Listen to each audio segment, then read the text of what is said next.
एक समय की बात है, एक डाकू जनता में काफ़ी लोकप्रिय होता है। वह सबका लोकप्रिय इसलिए होता है क्योंकि वह धनी व्यक्तियों से धन चुराकर निर्धन और ज़रूरतमंद को देता है और अपनी ज़िंदगी में वह कभी भी पकड़ा नहीं जाता क्योंकि उसको परमात्मा में पूर्ण विश्वास होता है। वह बड़ी से बड़ी चोरी करता है पर कभी भी ना तो खुशी व्यक्त करता है और ना ही वह कभी किसी घटना का दुख प्रकट करता है। उस क्षेत्र का राजा उससे तंग आकर एक विशाल सेना उसको पकड़ने के लिए भेजता है। जब वह लोग गांव में जश्न मना रहे होते हैं तभी राजा के सैनिक उन पर हमला कर देते हैं, पर वह फिर से बचकर जंगल की तरफ भाग जाता है। पर बदकिस्मती से उसके परिवार को राजा के सैनिक पकड़ लेते हैं। वह जंगल में काफ़ी अंदर तक चला जाता है और कुछ दिन बिना खाने और पानी के निकाल देता है। फिर एक स्थान पर वह देखता है कि एक साधु तपस्या कर रहा होता है। वह उसको हिलाकर कहता है, मुझे प्यास लगी है, पानी मिलेगा क्या?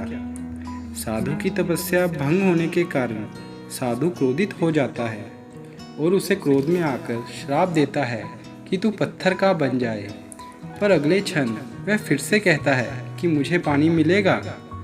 यह देखकर वह अचंभित रह जाता है और सोचता है, यह तो मुझसे भी बड़ा तपस्वी होगा जो मेरे श्राप का इस पर कुछ असर नहीं हुआ। वह उसकी पानी लाकर देता है और अपनी कुटिया में विश्राम करने को कहता है। और इधर राजा ये घोषणा कर देता है कि अगर वह डाकू 3 दिन के अंदर आत्मसमर्पण नहीं करेगा तो वह उसके परिवार को फांसी दे देगा।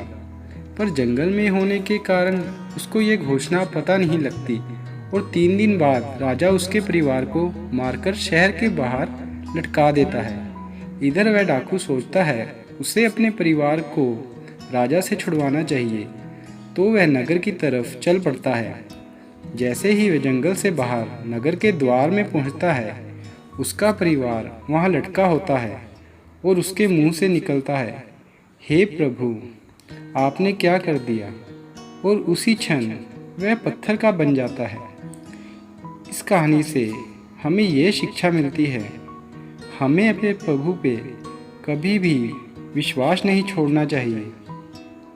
जब तक उस डाकू को प्रभु पर विश्वास था, उसका कोई भी कुछ नहीं कर सका, ना तपस्वी का श्राप, ना राजा के सैनिक।